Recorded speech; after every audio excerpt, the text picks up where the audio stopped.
नमस्कार डॉक्टर साहब, स्वागत है आपका हमारे चैनल डॉक्टर साहब पे। डॉक्टर साहब, आजकल मेरी याददाश्त बहुत कमज़ोर हो गई है।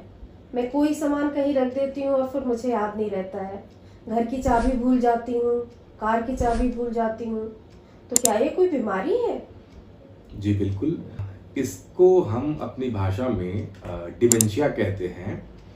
और डिमेंशिया जो है वो एक उम्र से संबंधित बीमारी है, सिनाइल डिमेंशिया जिसे बोल सकते हैं हम। और सबसे ज़्यादा बड़ा कॉमन कॉज, सबसे बड़ा बीमारी जो डिमेंशिया कराता है उसका नाम है अल्जाइमर्स। अल्जाइमर डिजीज़ होता ये है कि उसमें जो है आदमी की याददाश्त खोने लगती है, आदमी चीज़ों को भूलने लगता है, छोटी मोटी चीज़ें, रोज़मर्रा की चीज़ें, अपने जीवन को जीने वाली चीज़ें भी भूलने लगता है वो। बड़ी बड़ी चीज़ें जैसे कि अपने घर का रास्ता, अपने फैमिली मेंबर्स को पहचानना, यहाँ तक कि कुछ केसेस में ऐसा देखा है कि मरीज को अगर हम शीशा दिखाएं तो वो अपने आप को भी नहीं पहचान पाता।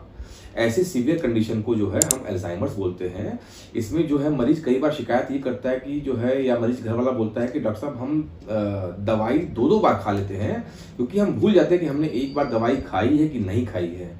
और अपने घर का रास्ता भूलना या अपने फैमिली मेम्बर्स को भूलना, ये सब चीज़ जो है बहुत सीवियर कंडीशन में होने लगती है। इसके कारण क्या होते हैं डॉक्टर साहब, और कौन लोग इसके रिस्क पे रहते हैं? जी, इसके कारण जो है अगर माइक्रोस्कोपिकली देखा जाए तो दिमाग में ग्रे मैटर, वाइट मैटर जो होता है वो उम्र बढ़ने के साथ उनको सिकुड़ने लगते हैं। उनके जो सरफेस एरिया होते हैं वो कम होने लगते हैं। और दूसरा, दिमाग में एक अनवांटेड प्रोटीन है जिसका नाम है एमिलॉइड बीटा, जो कि डिपॉजिट होने लगता है, जो नॉर्मल ब्रेन के फंक्शनिंग को रोकता है और ब्रेन के काम करने को क्षमता को कम करता है। तो ये सब चीज़ें हैं जो कि कारण है अल्जाइमर्स डिजीज के। और जो लोग जो है उम्र बढ़ना है, जिनका जो है, ज़्यादातर लोग 65 साल के ऊपर वालों को ही ये समस्या होती है। इसमें अगर फैमिली में अगर वो समस्या है, जैसे कि पिताजी को था तो उनको बेटे को होने के चांस ज़्यादा है।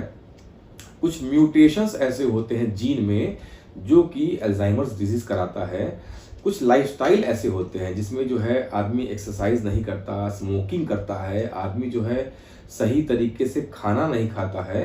तो ये सारे कारण हैं और ये सारे तरीके के रिस्क फैक्टर्स हैं जो लोग अल्जाइमर्स को जो रिजल्ट करता है। इसके लक्षण क्या होते हैं डॉक्टर साहब?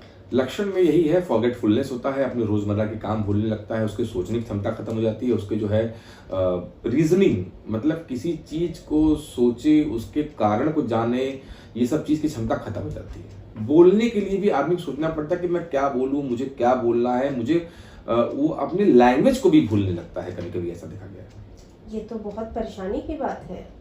इसका कोई ट्रीटमेंट है क्या डॉक्टर साहब? देखिए, इसका कोई ट्रीटमेंट तो क्योर नहीं है इसका। जिसको अल्जाइमर्स अगर हो गया तो हम उसके लिविंग कंडीशन को सुधार सकते हैं। ये नहीं कह सकते कि हाँ अब ये अल्जाइमर्स का ठीक हो जाएगा। जिस पोजीशन पे है उससे और ये डिटोरिएट ना हो, इसका कंडीशन और खराब ना हो, और इसका प्रोग्रेशन को रोक सकते हैं हम, और क्वालिटी ऑफ लाइफ को हम सुधार सकते हैं। जैसे कि जो है, हम अगर बहुत सारे तरीके होते हैं, फैमिली मेंबर्स को भी काउंसलिंग करना पड़ता है, इनको इन्वॉल्वमेंट करना पड़ता है, उनको तौर तरीके सिखाने पड़ते हैं कि हाँ इस मरीज को कैसे आपको कोऑपरेट करना है, क्योंकि ये मरीज तो जानबूझ के तो नहीं कर रहा है कुछ, उसके समस्या जो है उसको आप समझें और उसका समाधान करें। कई बार मरीज जो है वो अपने घर का रास्ता जो भूल जाते हैं, उनको हम ट्रैकर एडवाइस करते हैं कि ट्रैकिंग एडवाइस, अगर ट्रैकिंग कोई डिवाइस अपने शरीर में लगा के रखेंगे वो, तो अगर घर से दूर जाते हैं और घर आने का रास्ता भूल जाते हैं वो, तो उनके घर के सदस्य उनको ट्रैकिंग डिवाइस से ही लोकेट कर सकते हैं कि हाँ भाई कहाँ है वो, और वहां से उनको ला सके। इसके प्रिवेंशन, इसका कोई बचाव है क्या डॉक्टर साहब? बचाव के लिए जो है मेनली इसका जो है आप अपने एक्सरसाइज करें। जगलिंग एक्सरसाइज होता है जिसमें हम बॉल जो है को एक्सरसाइज करेंगे हम। इसमें हम बॉल को जो है इस तरह से जगल करेंगे और दोनों तरफ से जगल करेंगे। इसमें जो है विजुअल स्पेशियल ओरिएंटेशन आदमी का और सुधरेगा। और हम कुछ गेम्स और होते हैं, मेमोरी गेम्स होते हैं, जैसे सुडोकू होता है और लूडो होता है। इस तरह से हम जो है अपने आप को बचा सकते हैं कि हमें जो है बूढ़े होके अल्जाइमर्स ना हो। तो क्या डॉक्टर साहब ये कॉमन बीमारी हो चुकी है? देखिए, 80 साल की उम्र में होने के बाद 50% लोग को भूलने की समस्या होती है, और विश्व भर में 50 मिलियन लोग ऐसे हैं जिनको अल्जाइमर्स डिजीज है। तो ये काफी बड़ी समस्या है। Thank you so much doctor साहब।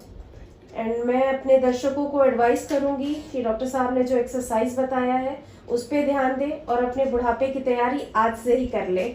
Thank you. Thank you.